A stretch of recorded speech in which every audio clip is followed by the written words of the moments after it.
What's up, guys? It's episode 5. I want to jump into some radios and also jump into some gauges as well. Not like the cluster gauge, but like standalone gauges and like where you can put them in your vehicle. But to start off with the radio, all Gallants 8th generation come with a single DIN, and you'll notice that you have your radio, you have your climate control, and you have a pocket. So there's a couple things you can do here if you want a radio in. If you want to do a nice single DIN, you can easily put a single DIN in. Very simple. The good thing about having the 3 slots there, you can move the radio wherever you want. You can put it in the second cubby or the third. You move it wherever you want. Now that comes, like depending on what radio you want, that can come in handy. So let's say that you wanted to run like a single DIN flip out. You can move that radio all the way to the bottom, and that'll give you room for it to flip out, and it won't block your AC vents or anything like that, and it saves a lot of space. And the way how that ties in with the gauges, I'll show some pictures there. You can see you can put gauges into the cubby. You can move the cubby wherever you want. I even seen people move the gauges into the vents. I'm not a big fan of putting it into the vents because depending if you're running AC or not, you know. So if you have a single DIN, you can move it wherever you want. But if you want to do a double DIN, there is a 3D printed dash trim for the radio out there that you can buy. I did a video on it not too long ago, probably like a year ago.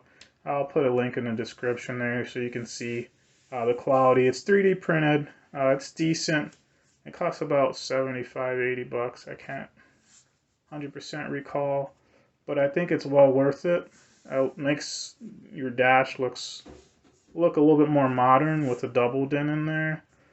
The only drawback is you won't be able to run like 3 gauges within that certain area. You'd have to put them somewhere else. You'd have to put the 3 gauges on the A pillar or something, or even 3 gauges on top of the dash.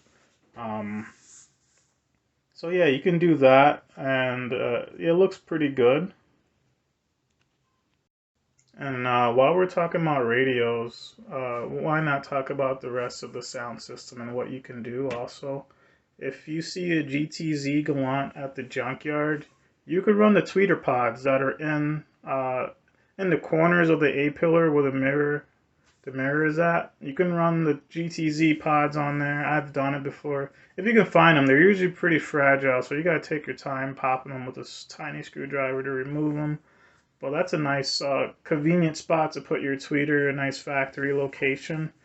You can also, for all you bass lovers who like to control your subwoofer, I like to run a controller. I put it to the side of right where the double DIN is at. I put it to the left side, so where my right leg would be.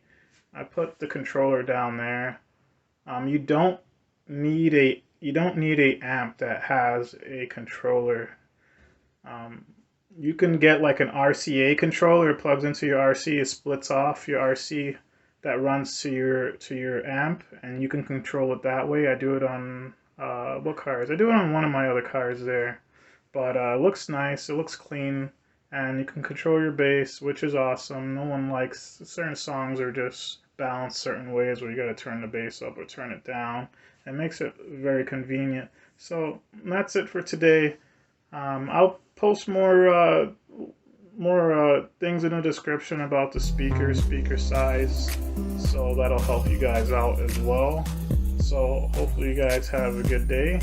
Don't forget to like, comment, subscribe, and I'll catch you next time. Peace.